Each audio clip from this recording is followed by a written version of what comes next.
Ere po. Sige po, lagay niyo lang po dyan. Bumili ako ng pulutan natin, Bayowski.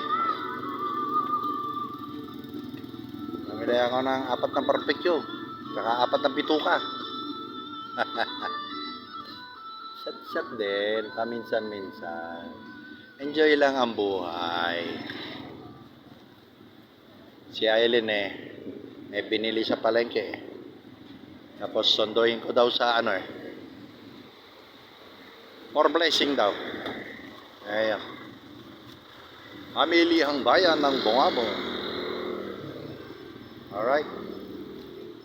Buti may TV na sila. Parang sa Mexico, town proper. Meron din. Yan o.